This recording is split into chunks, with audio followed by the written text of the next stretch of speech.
Hello बच्चों, स्वागत है आप सभी लोगों का आपके अपने इस YouTube channel new life chemistry classes में।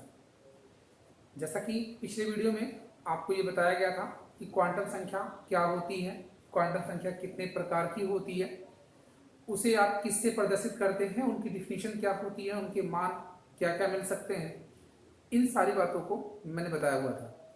जल्दी से इसको हम यहाँ पे रिवाइज कर लेते हैं एक बार, फिर उसके बाद आगे इस पर बेस्ड जो क्वेश्चंस होंगे उनके बारे में हम आपसे डिस्कस करेंगे आज। ठीक है, देखिए सबसे पहले जो मैंने आपसे कहा था कि क्वांटम संख्या होती क्या है ना, तो क्वांटम संख्या आपको बताई ये गई है कि जिसमें इलेक्ट्रॉन की स्थिति और ऊर्जा का निर्धारण किया जाता है। ऐसी संख्याएं जिनके द्वारा इलेक्ट्रॉन की स्थिति और ऊर्जा का निर्धारण किया जाता है क्वांटम संख्या कहलाता है। क्वांटम संख्या आपको बताई गई थी ये 4 प्रकार की होती हैं, जिनमें एक मुख्य क्वांटम संख्या, द्विगांशी क्वांटम संख्या, चुंबकीय क्वांटम संख्या और चक्रण क्वांटम संख्या होती है।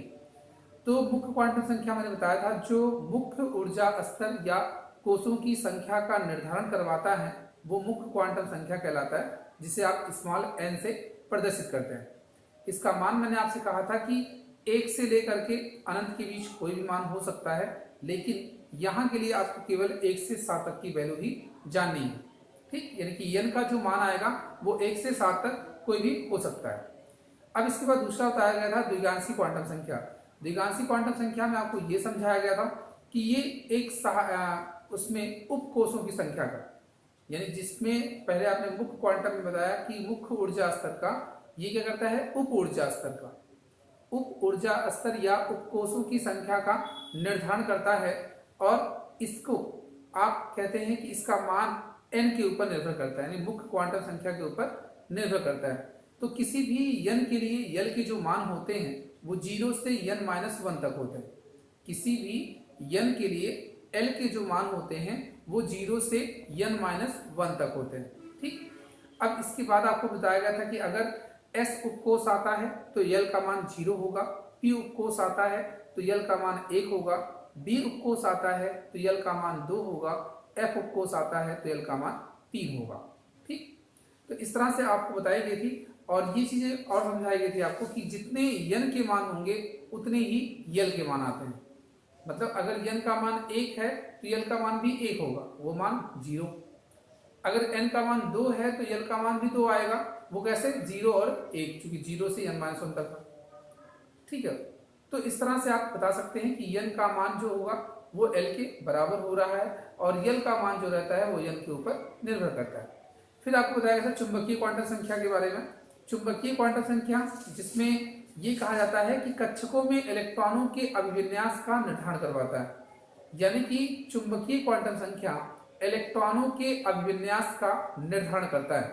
ठीक, कि इलेक्ट्रॉन कैसे आपने भरे हुए हैं। जब आप इसका निर्धारण करते हैं तो इसमें ये कहा जाता है स्मॉल m से प्रदर्शित करते हैं, और इसका जो मान होता था वो l के ऊपर निर्भर करता है, और किसी भी m के लिए किसी भी l के लिए m के जो कुल मान होते हैं वो -l से +l के बीच, -l से +l के बीच 0 सहित। ठीक, इसके बाद आपको बताया गया था कि इसमें अगर l का मान 0 है तो m का मान 0 आएगा, l का मान 1 है तो m का मान -1 0 +1 आएगा। फिर इसी तरह से l का मान 2 है तो m का मान -2 -1 0 +1 +2, l का मान 3 है तो m का मान भी -3 -2 -1 0 +1 +2 +3 आता है। ठीक, इसके बाद आपको जो समझाया गया था वो चुंबकीय क्वांटम संख्या, चक्रण क्वांटम संख्या थी, जिसको आप s से प्रदर्शित करते थे, और उसमें ये कहा जाता कि जो कक्षकों में इलेक्ट्रॉन भरे जा रहे हैं उनकी दिशा क्या थी, कौन वामावर्त है और कौन दक्षिणावर्त है। इसके लिए आपने बताया था कि अगर इलेक्ट्रॉन अपवर्ड में होता है, ऊपरी वाली दिशा में दिखाया जाता है, तो उसे आप कहते थे उसका मान +½ होगा, और डाउनवर्ड में रखते हैं अगर आप उसे तो उसका मान -½ होगा। इतनी बातें कल आपको बताई गई थी। आप इन्हीं नियमों पर आज हम आपसे डिस्कस करेंगे कि चुंबकीय क्वांटम संख्या या चक्रण क्वांटम संख्या या फिर द्विगांशी या फिर मुख्य क्वांटम संख्या। तो इसके लिए मैंने आपको नेक्स्ट डे पे एक और आपको लेक्चर इस पर मिल जाएगा, इसके आगे के जो पार्ट रहेंगे। अभी करंट डे में आपको बस आज इस पे बेस्ड जो न्यूमेरिकल्स आए हैं, जो इसके क्वेश्चंस हैं उस पर हम आपसे डिस्कस करने वाले हैं। तो कल जो मैंने आपसे कहा था कि नोट्स बनाने के लिए, तो उनमें सभी विद्यार्थियों के जो नोट्स आए हैं उनमें सबसे पहला रागिनी मिश्रा का ही था, फिर एक अंजनी पाल का आया, उसके बाद शिवम कुमार और ऐसे आगे भी। ठीक, तो सभी लोग अपना अपना आंसर जरूर किया करें ताकि ये पता चल सके कि आप लोग इसके जो नोट्स हैं वो अच्छे से प्रिपेयर कर रहे हैं। कुछ अगर कहीं फॉल्ट होता तो आपको बता दिया जाता है कि हाँ यहाँ गलतियाँ हो रही हैं, आप उसे सुधार लीजिए। तो आइए कुछ क्वेश्चंस देखते हैं यहाँ पे। जैसे मान लीजिए पहले हमें कोई उपकोष दिया गया है, हमने उपकोष ले लिया, यहाँ पर मान लीजिए 5p6 के अंतिम इलेक्ट्रॉन 5p6 के अंतिम इलेक्ट्रॉन के लिए चारों क्वांटम संख्या होती है, चारों क्वांटम संख्या। ठीक है, ये पूछा जा रहा है आपसे 5p6 के अंतिम इलेक्ट्रॉन के लिए चारों क्वांटम संख्या। भाई इसमें 6 इलेक्ट्रॉन है, तो जो अंतिम वाला इलेक्ट्रॉन है उसी के लिए हमको निकालना है। हो सकता है 6 के लिए पूछा जाए, ठीक, लेकिन अभी हमसे सिर्फ एक इलेक्ट्रॉन से पूछा, वो भी कौन सा, अंतिम वाला। तो पहले सबसे पहले आपको क्या करना है, यन निकालना है। यन मैंने बताया था क्या कि जो यहाँ पर वैल्यू दी जाएगी, जो नंबर उस सबसेल के पहले लगे होंगे वही आपका क्या है, यन है। तो आइए यहाँ पर n बराबर 5 हो गया। ठीक है, अब यहाँ पर सबसेल कौन सा है, p सबसेल है। तो जब p सबसेल है, p के लिए l का मान क्या बताया गया है आपको, 1 बताया गया। अब वो चाहे 5p हो या 7p आ जाए, कोई भी p हो, बस वहां पे क्या, अगर p लगा हुआ है तो l का मान हमेशा 1 रखना है। जब l का मान 1 है तो m के मान कौन कौन से हो सकते हैं, क्योंकि -l से +l, 0 सहित भी था उसमें, तो भाई इसके मान जो आएंगे वो -1, 0 और +1 आएंगे। अब देखना ये है कि इनमें जो इलेक्ट्रॉन्स के लिए पूछा जा रहा है हमसे वो क्या आएगा। तो यहां देखिए आप, पहले भैया आप इलेक्ट्रॉन इसमें भरते हैं, ये पहला इलेक्ट्रॉन, दूसरा इलेक्ट्रॉन, तीसरा इलेक्ट्रॉन, क्योंकि आप इलेक्ट्रॉन यहाँ पर जो पहले एक एक इलेक्ट्रॉन भरते जाएंगे, फिर आगे जरूरत पड़े तो उसका जोड़ा बनाएंगे, यहाँ पांचवा और ये छठा इलेक्ट्रॉन, यानी कि अंतिम इलेक्ट्रॉन इसमें कौन है, छठवां इलेक्ट्रॉन है। अंतिम इलेक्ट्रॉन कौन सा है, छठवां इलेक्ट्रॉन है। अब देखिए अगर इससे पहला इलेक्ट्रॉन आया मतलब p1 तो -1, p2 0, p3 +1, फिर पेयरिंग करवा रहे p4 -1, p5 0, p6 +1, यानी कि यहाँ पर अंतिम इलेक्ट्रॉन के लिए यंग का जो मान आया वो +1 आ गया। ठीक है, अब आता है यहाँ पे कि यस का मान क्या होगा। तो भाई आपको ये बताया जा चुका है कि एस का मान आप कैसे निकालते हैं। अगर इलेक्ट्रॉन ऊपर की दिशा में दिख रहा है तो +1/2, और अगर नीचे की तरफ दिख रहा है तो -1/2। तो ये छठवां इलेक्ट्रॉन कैसा दिख रहा है आपको, नीचे की तरफ दिख रहा है, तो यहाँ पर s बराबर -1/2 आपको रखना है। ठीक है, समझ में आई बात। अब आप ये भी ध्यान रखिए कि जब यहाँ n का मान मिल गया, l का मान मिल गया, m का मिल गया और s का, अब आप अगर ये सोच रहे हैं कि अगर मान लीजिए हमको 6 इलेक्ट्रॉन के लिए कहता तो हम लोग कैसे ज्ञात करते। तो देखिए जैसे ये अभी किसके लिए था, 6 वाले इलेक्ट्रॉन के लिए था। अगर मैं फर्स्ट इलेक्ट्रॉन की बात करूं आपसे, फर्स्ट इलेक्ट्रॉन की, तो n मेरा तब भी वही रहेगा, n बराबर 5, l बराबर 1। अब m बराबर देखिए इसी को चेंज हो रही है, क्योंकि ये पहले इलेक्ट्रॉन के लिए था -1 और यस का मान +1/2 आएगा। इसी तरह से सेकंड इलेक्ट्रॉन की अगर आप चर्चा करते हैं तो n बराबर 5, l बराबर 1, m बराबर 0 एंड s बराबर +1। फिर इसी तरह से थर्ड इलेक्ट्रॉन आपका जो आएगा उसमें भी n का मान वही आएगा, l का मान भी वही आएगा, m के मान जो होंगे वो +1 होंगे, s के मान +1/2 होंगे। देखिए क्या आपने पहला इसमें इलेक्ट्रॉन जो था जो ऊपर की दिशा में दिखाया गया आपको उसका -1, फिर दूसरा 0, फिर तीसरा +1। ठीक, अब चौथा देख लीजिए, फोर्थ वाला जो इलेक्ट्रॉन आपके पास है, फोर्थ इलेक्ट्रॉन में n की वैल्यू यहाँ भी वही, l की वैल्यू यहाँ भी वही, m की वैल्यू -1 और s की वैल्यू -1/2, क्योंकि नीचे की तरफ आ रहा है। ये फिफ्थ वाली जो आपकी होगी n बराबर 5, l बराबर 1, m बराबर 0, s बराबर -1/2 और 6 के लिए आपके पास ऊपर था ये 6th वाला इलेक्ट्रॉन आपके पास। तो ये ऐसे ही चाहे सभी इलेक्ट्रॉन्स के लिए कहे या किसी एक इलेक्ट्रॉन के लिए कहे या अंतिम इलेक्ट्रॉन के लिए कहे, जिस भी इलेक्ट्रॉन का पूछेगा उसी का आपको बताना है ना। बातें समझ में आ रही? इसको एक बार देख लीजिए, नोट कर लीजिए, दिक्कत कुछ हो तो बता दीजिए।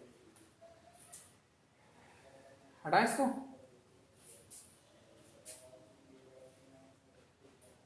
कि क्वांटम संख्या आपको जरूर मिलती है, चाहे कोई कॉम्पिटिटिव एग्जाम हो या फिर वैसे भी आप इसका मान हमेशा जब भी कहीं भी आता है पूछा जाता है आपसे, तो रूल इसका वही है जो आपको बताया गया।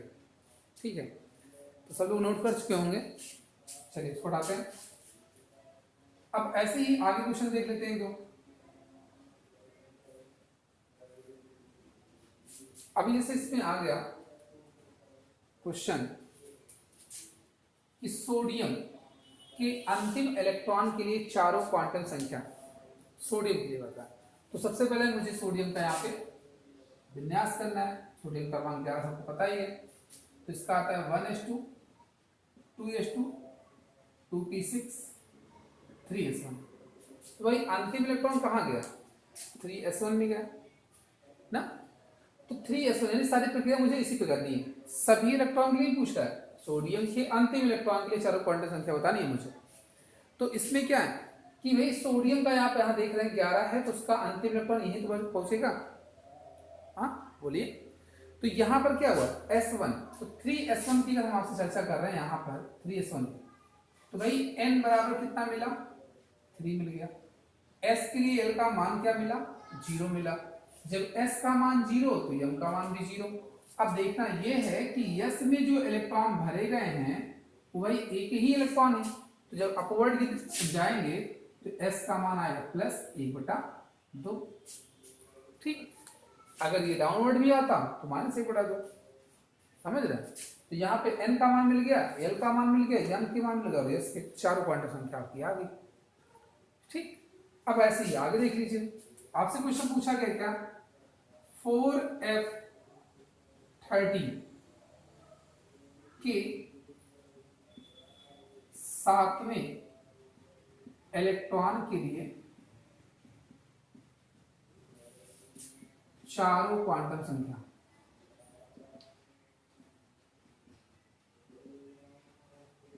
ठीक, 4f13 के 7वें इलेक्ट्रॉन के लिए, जो 7वां इलेक्ट्रॉन आपका है वो। तो चलिए इसमें दिखाते हैं 7वां इलेक्ट्रॉन कैसे आएगा हमारा। सबसे पहले हम इसके ऑर्बिटल्स को अगर बना देते हैं तो आपको पता है कि f सबसेल में जो ऑर्बिटल्स होते हैं वो कितने? 7 होते हैं। ये पहला, दूसरा, तीसरा, चौथा, पांचवा, छठा और ये 7वां। ठीक है, फिर इसके बाद ये 8वां, 9वां, 10वां, 11वां, 12वां और ये 13वां, ऐसे आ गए। अब आपसे पूछ किसका रहा था? 7वें आने का। तो 7वां इलेक्ट्रॉन यहीं आया भाई, पहला इसमें था, दूसरा, तीसरा, चौथा, पांचवा, छठवां, 7वां, फिर 8वां, 9वां, 10वां, 11वां, 12वां और 13वां। ये तो है। तो अब आप देखिए सबसे पहले n का मान कितना आएगा? 4 आएगा। अब f के लिए l का मान कितना होता है? 3 होता है। अब n की जो मान आएंगे वो -3 होते हैं, -2, -1, 0, +1, +2, +3 बताइए ना पिछले वीडियो में। अब देखना आपको यही है कि इसमें 7वें इलेक्ट्रॉन के लिए है कौन सा? पहला, दूसरा, तीसरा, चौथा, ये देखिए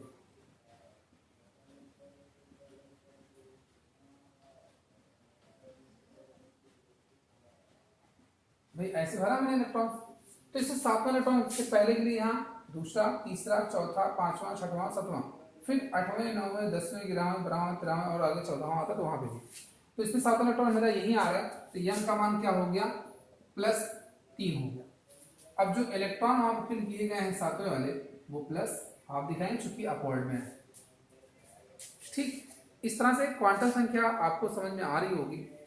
और इस पर बेस्ड जो भी क्वेश्चंस आपको मिलते हैं आपके नोट्स में, आपके जो भी रिलेटेड आपके पास मटेरियल्स हैं उसमें आप इस पर क्वेश्चन जो हो उसको जरूर देखिए। कुछ अगर कहीं दिक्कत होती है तो आप बताइए। चलिए 2 एग्जाम्पल और दिखा देते हैं हम आपको, और 1-2 आपके लिए देते हैं, अभी आप कर लीजिएगा उसे। सर ये हो गया, हटा दें इसको।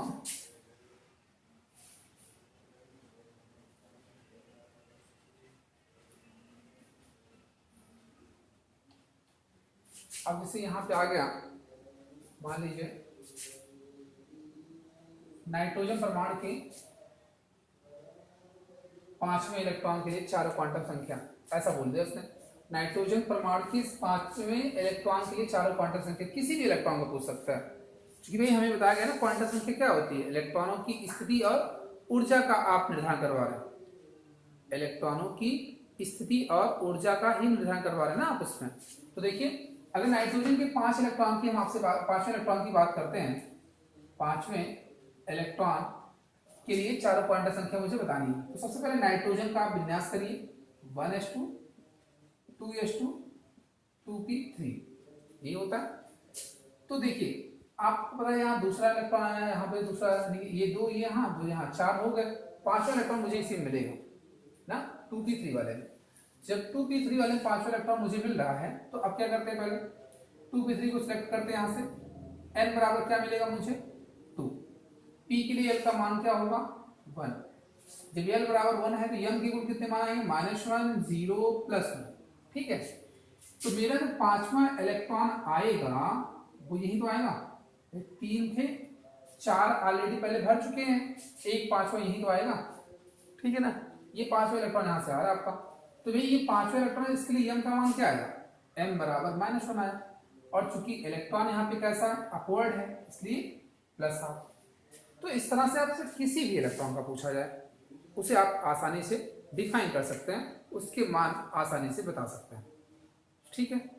अब देखिए जब आप यहाँ पे इस तरह की प्रक्रिया यानी कि क्वांटम संख्या को आप निकाल सकते हैं तो इसके द्वारा आप कई चीज़ों का निर्धारण कर सकते हैं, जैसे कि चुंबकीय आघूर्ण ज्ञात कर सकते हैं, उसका चुंबकीय व्यवहार बता सकते हैं, उसकी प्रकृति बता सकते हैं कैसा होगा वो, है ना। इन सारी चीज़ों मतलब वो कलरफुल होंगे या कलरलेस होंगे, इन सब की डिस्कशन भी आप इसके द्वारा करेंगे, लेकिन आगे कुछ मेथड पढ़ने के बाद, है ना। तो देखिए इस पे 2-4 क्वेश्चन मैं आपको देता हूँ जो आपके लिए है, तो करके भेजना है सभी को। तो पहला है 3D पेन के 6वें 3D पेन के 6वें इलेक्ट्रॉन के लिए चारों क्वांटम संख्या, चारों क्वांटम संख्या पहला है। दूसरा आपको दिया गया फ्लोरीन के 7वें इलेक्ट्रॉन के लिए चारों क्वांटम संख्या बताइए। थर्ड है आपका लिथियम के सभी इलेक्ट्रॉन के लिए चारों क्वांटम संख्या। ये 3 क्वेश्चंस आपके पास हैं, एक 3D10 के, एक F के लिए और एक लिथियम के लिए। तो ये क्वांटम संख्या पर आधारित जो आपके प्रश्न थे वो मैंने आपको दिए हुए हैं।